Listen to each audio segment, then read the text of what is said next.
ಅದರಲ್ಲಿ ಆಲ್ರೆಡಿ ಕಾಯಿ ಕಟ್ಟಿದ್ದು ಇದೆ, ಸ್ವಲ್ಪ ತೋರಿಸ್ತೀನಿ. ಕಟ್ಟಿ ಕಾಯಿ ಆಗಿದ್ದು ಇದೆ ಈ ವರ್ಷ ಆಲ್ರೆಡಿ.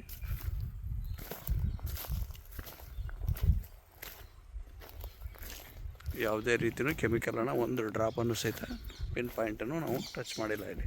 ನಂತರ ಮಧ್ಯದಲ್ಲಿ ಮೆಕ್ಕೆಜೋಳ ಹಾಕ್ತಾಯಿದ್ವಿ.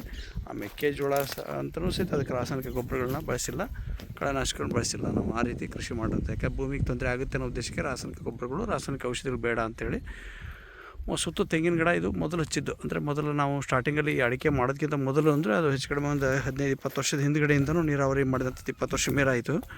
ಆ ಜಮೀನಿಗೆ ಮಾಡಿದಂಥದ್ದು ಇದು ಬಿಟ್ಟರೆ ನಾವು ಯಾವುದೇ ರೀತಿ ಈಗ ಸದ್ಯಕ್ಕೆ ಮಾಡಿದ್ದಲ್ಲ. ಇದು ತೆಂಗನ್ನು ನಿಜವಾಗ್ಲೂ ಅಡಿಕೆ ಪಕ್ಕದಲ್ಲಿ ಹಾಕಬಾರ್ದು, ಅಳಿಲು ಇವೆಲ್ಲ ಸಮಸ್ಯೆ ಜಾಸ್ತಿ ಆಗ್ತವೆ ಅಂತ.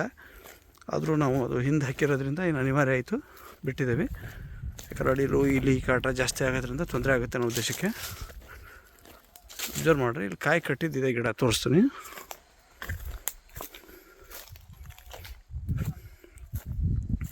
ಎಲೆಗಳನ್ನ ಅಬ್ಸರ್ವ್ ಮಾಡ್ಬೋದು ನೀವು. ಎಲೆಗಳು ಕೂಡ ಹೋಗಿದ್ದಾವೆ ತೋಟ, ಹೌದಾ?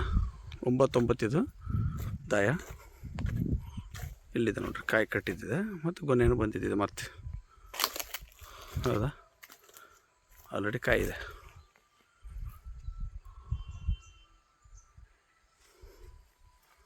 ಇಲ್ಲೂ ಇದೆ, ಇನ್ನೂ ಇದೆ.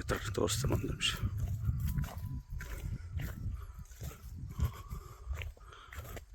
ಮೇ 28, 2022 ನಾಟಿ ಮಾಡಿದ್ದು.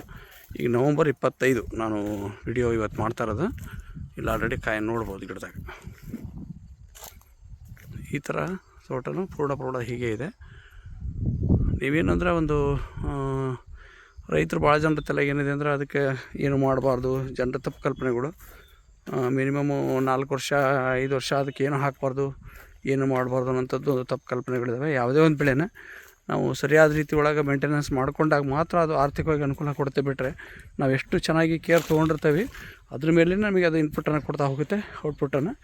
ಹಾಗಾಗಿ ದಯವಿಟ್ಟು ರೈತರು ತಪ್ಪು ಕಲ್ಪನೆ ಬೇಡ, ಸರಿಯಾದ ವೈಜ್ಞಾನಿಕ ಸಲಹೆಗಾರ ಇಟ್ಕೊಳ್ರಿ ಅಥವಾ ನಮ್ಮನ್ನು ಸಂಪರ್ಕ ಮಾಡಿರಿ. ನಿಮಗೇನು ಬೇಕೋ ಚಾಲೆಂಜಾಗಿ ಮಾಡುವಂಥ ವಿಚಾರದಲ್ಲಿ ಅಡಿಕೆ ತೋಟದಲ್ಲಿ ಮಾಡೋಣ.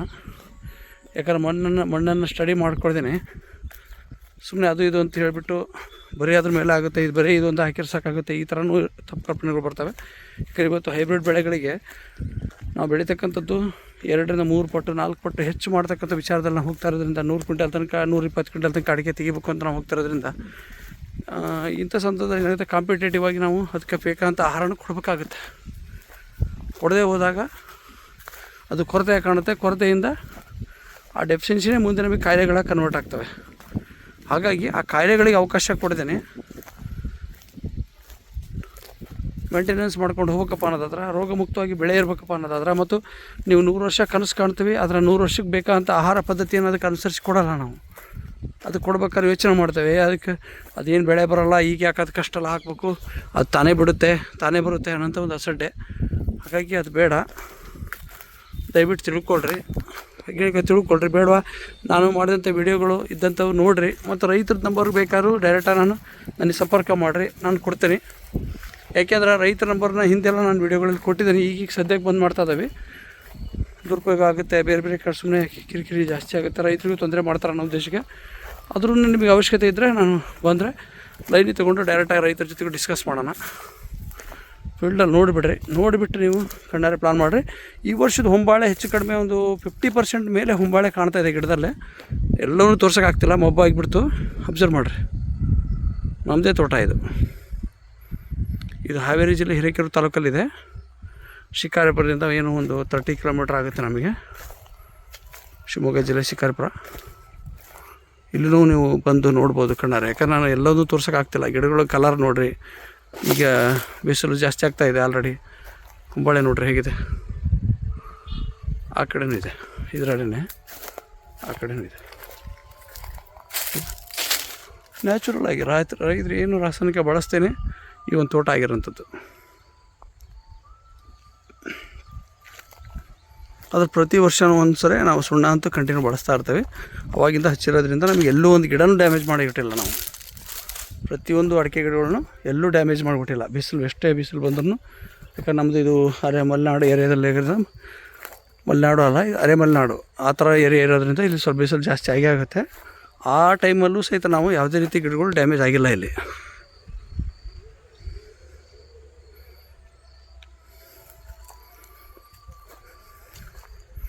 ಅದೇನು ಬೇಕಾದ್ರೂ ಸಮಸ್ಯೆಗಳಿರಲಿ ತೋಟದಲ್ಲಿ ಪರಿಹಾರ ಮಾಡೋಣ, ಪ್ರಯತ್ನ ಮಾಡೋಣ, ವೈಜ್ಞಾನಿಕವಾಗಿ ವಿಮರ್ಶೆ ಮಾಡ್ಕೊಳ್ಳೋಣ, ಜೊತೆ ಬಂದದ್ದಂಥದ್ದು ಅನುಕೂಲತೆಗಳನ್ನು ತೊಗೊಳೋಣ. ರೈತರು ಯಾಕೆಂದರೆ ಇವತ್ತು ಬೆಳೀತಕ್ಕಂಥ ಬೆಳೆ ಒಳಗೆ ನಾವು ಸರಿಯಾದ ರೀತಿಯೊಳಗೆ ತಿಳ್ಕೊಳ್ಳದೆ ಮಾಡ್ತಕ್ಕಂಥದ್ದು ಹೋದಾಗ ಖರ್ಚು ಜಾಸ್ತಿ ಆಗುತ್ತೆ. ಜೊತೆಗೆ ಆ ಬೆಳೆ ದೀರ್ಘಾವಧಿ ಬೆಳೆ ಆಗೋದ್ರಿಂದ ತಕ್ಷಣ ರಿಕವರಿ ಆಗುವಂಥದ್ದಲ್ಲ ಇದು. ಈಗ ಕೊಟ್ಟರೆ ಅದು ಮುಂದಿನ ವರ್ಷಕ್ಕೆ, ಅದ್ರ ಮುಂದಿನ ವರ್ಷಕ್ಕೆ. ಹಾಗಾಗಿ ನಾವು ರೈತರಿಗೆ ಹೇಳ್ತಕ್ಕಂಥದ್ದು ಎಷ್ಟು ಅಂದರೆ ಕನಿಷ್ಠ ಪಕ್ಷ ನೀವು ಕನಿಷ್ಠ 3 ವರ್ಷ ನಮಗೆ ನಮ್ಮ ಜೊತೆಗಿರಿ, ಅದೇನು ಬೇಕಾದ್ರೂ ಇರಲಿ, ಸರಿ ಮಾಡ್ಕೊಳ್ಳೋಣ, ಪರಿಹಾರ ಮಾಡ್ಕೊಳ್ಳೋಣ. ಖರ್ಚು ಆ ಭೂಮಿ ಮತ್ತು ಆ ಬೆಳೆಯಲ್ಲಿರುವಂಥ ಸಮಸ್ಯೆಗಳು ಮತ್ತು ಆ ಮಣ್ಣಿನಲ್ಲಿರುವಂಥ ಸಮಸ್ಯೆಗಳು ಮತ್ತು ಅಲ್ಲಿರುವಂಥ ಕ್ಲೈಮೇಟು ಇದ್ರ ಮೇಲೆ ಡಿಪೆಂಡ್ ಆಗುತ್ತೆ. ಹಾಗಂತೇಳಿ ಖರ್ಚು ಬಿಟ್ಟು ಹೆಚ್ಚಾಗುತ್ತೆ ಅಂತ ಮೈಂಡ್ಸೆಟ್ಟು ಬೇಡ. ಯಾಕಂದ್ರೆ ನಾವು ಇವತ್ತೊಂದು ಬೆಳೆನ ಆಯ್ಕೆ ಮಾಡ್ಕೊಂಡಾಗ ಆ ಬೆಳೆಯಿಂದ ಬರತಕ್ಕಂಥ ಆದಾಯಕ್ಕೆ ತಕ್ಕಷ್ಟೇ ಖರ್ಚು ಇರುತ್ತೆ, ರಿಸ್ಕ್ ಇರುತ್ತೆ. ಇದು ಎಲ್ಲ ರೈತರಿಗೂ ಗೊತ್ತು. ಹಾಗಾಗಿ ಆ ಬೆಳೆಗೆ ತಕ್ಕಷ್ಟು ಖರ್ಚು ಇರುತ್ತೆ, ಜೊತೆಗೆ ಅದಕ್ಕೆ ತಕ್ಕಷ್ಟು ಸೇಫ್ಟಿನೂ ಇರುತ್ತೆ ನಿಮಗೆ. ಯಾಕಂದ್ರೆ ಮಣ್ಣು ಚೆನ್ನಾಗಿ ಆಗೋದ್ರಿಂದ ಮಣ್ಣನ್ನು ಸರಿ ಮಾಡ್ಕೊಳ್ದೇನೆ ನಾವು ಏನು ಬೇಕಾದ್ರೂ ಮಾಡ್ತೇವೆ ಅನ್ನೋದು ಸುಳ್ಳಲ್ಲ. ಹಾಗಾಗಿ ತಾತ್ಕಾಲಿಕ ವಿಚಾರಗಳಿಗೆ ಹೋಗೋದಕ್ಕಿಂತ ಪರ್ಮನೆಂಟ್ ಸೊಲ್ಯೂಷನ್ ಏನು ಅಂದರೆ ಮಣ್ಣನ್ನು ಆರೋಗ್ಯ ಮಾಡ್ಕೊಳೋಂಥದ್ದು, ಮಣ್ಣಿಗೆ ಜೀವ ಕೊಡುವಂಥದ್ದು. ನೋಡಿರಿ, ಹಿಂದಿನ ಸಲದ ಕಾಯಿ ಕಟ್ಟಿರೋದಿತ್ತು ಆಲ್ರೆಡಿ, ನಾವೇನು ಸ್ಪ್ರೇ ಮಾಡಿಲ್ಲ, ಏನಿಲ್ಲ. ಈಗ ಆಲ್ರೆಡಿ ಮತ್ತೆ ಹೊಂಬಾಳೆ ಬರ್ತಾಯಿದೆ ಮೇಲೆ. ಎಲ್ಲ ಹೆಚ್ಚು ಕಡಿಮೆ 80% 50% ಮೇಲೆ ನನಗೆ ಹೊಳೆ ಕಾಣ್ತದೆ ಈಗ ಆಲ್ರೆಡಿ ಇದು. ಯಾಕಂದರೆ ಈಗ ಸ್ಟಾರ್ಟ್ ಆಗಿದೆ, ಇದು ನವಂಬರ್ ತಿಂಗಳಲ್ಲ, ಈಗ ಸ್ಟಾರ್ಟ್ ಆಗಿದೆ. ಇನ್ಮೇಲೆ ಹೆಚ್ಚಾಗ್ತಾ ಹೋಗುತ್ತೆ ಹೊಂಬಾಳೆ ಬರ್ತಕ್ಕಂಥದ್ದು. ಪ್ರತಿ ಗಿಡದಲ್ಲೂ ಹೊಂಬಾಳೆ ಕಾಣತಕ್ಕಂಥ ಸೂಚನೆ ಕಾಣ್ತಿದೆ. ಹೆಚ್ಚು ಕಡಿಮೆ ನನಗೆ ಒಂದು 50% ಮೇಲೆ ಈ ಸರಿ ಬರ್ಬೋದು ಅಂದ್ಕೊಂಡಿದ್ದೀನಿ. ನೋಡೋಣ, ಇನ್ನೂ ಮತ್ತು ಮುಂದಿನ ಹಂತಲ್ಲೇ ನಾನು ಮತ್ತೆ ವಿಡಿಯೋದಲ್ಲೇ ಮಾತಾಡೋಣ. ನೋಡಿರಿ, ಏನು ನೀವು ಡಿಸಿಷನ್ ತೊಗೊಳ್ರಿ, ಆಯ್ಕೆ ನೀವು ಮಾಡಿರಿ. ಆದರೆ ನಾನು ಅಂತೂ ತೋರಿಸ್ತಾ ಇರೋದೇನೆಂದರೆ, ಈಗ ನಾವು ಗಿಡಗಳನ್ನ ಅಬ್ಸರ್ವ್ ಮಾಡ್ಬೋದು. ಇದು 9 ದಾಯ ಇರೋದ್ರಿಂದ ಗಿಡಗಳು ಕೂಡೋಗಿದ್ದಾವೆ ಸಾಲುಗಳು. ಆದಷ್ಟು ಉಳುಮೆನೇ ಬಂದ್ ಮಾಡಬೇಕು. ನಾನು ಈಗ ಉಳುಮೆ ಮಾಡಿದ್ದು ಲಾಸ್ಟು, ಯಾಕೆಂದರೆ ಇದನ್ನು ಕಸ ಸ್ವಚ್ಛ ಮಾಡಿ ಮತ್ತು ಮಳೆ ಹಿಡಿದತ್ತೆಲ್ಲ ಕ್ಲೀನ್ ಮಾಡ್ಕೊಳ್ಳೋ ಉದ್ದೇಶಕ್ಕೆ ಬಿಟ್ಟರೆ ನಾವು ಯಾವುದನ್ನು ಸಲಿಕೆ ತೊಗೊಂಡು ಈ ಕೆಲಸ ಮಾಡಿಸಲ್ಲ. ಅಡಿಕೆ ಪಕ್ಕದಲ್ಲೇ ಎಲ್ಲೂ ಸಲಿಕೆಯಿಂದ ಕೆಲಸ ಮಾಡಲ್ಲ ನಾವು. ಹಾಗಾಗಿ ನೀವು ದಯವಿಟ್ಟು ಸಲಿಕೆಯಿಂದ ಕೆಲಸ ಮಾಡಿಸೋದನ್ನು ಈ ಥರ ಬಿಡ್ರಿ. ಗೊಬ್ಬರನೂ ಸಹಿತ ನಾವು ಯಾವುದೇ ಕಾರಣಕ್ಕೂ ಹಾರಿಕೋಲ್ ಮೂಲಕನೇ ಹಾಕತಕ್ಕಂಥದ್ದು, ಬೇರೆ ಯಾವುದೇ ರೀತಿ ಮಣ್ಣಿಗೆ ತೊಂದರೆ ಮಾಡಿಬಿಟ್ಟು ಹಾಕಲ್ಲ. ಈ ಉಳುಮೆನೂ ಸಹಿತ ನಮ್ಮದು ಬಂದಾಗುತ್ತೆ ಇನ್ಮೇಲೆ. ಇದು ಸ್ಲ್ಯಾಶರ್ನ ಹೊಡ್ಕೊಂಡಿರೋಂಥದ್ದು, ಸ್ಲ್ಯಾಶರ್ ಹೊಡೆದ್ಬಿಟ್ಟು ನಾವು ಮೇಲೆ ತೆಳ್ಳಗೆ ರೂಟ್ರು ಒಣ ನೆಲದಲ್ಲೇ ರೂಟ್ ಹೊಡೆದಿದ್ದು. ಹಾಗಾಗಿ ನೆಲಕ್ಕೆ ಭಾಳ ಇಳಿದಿಲ್ಲ ಇದು ಜಮೀನಿಗೆ.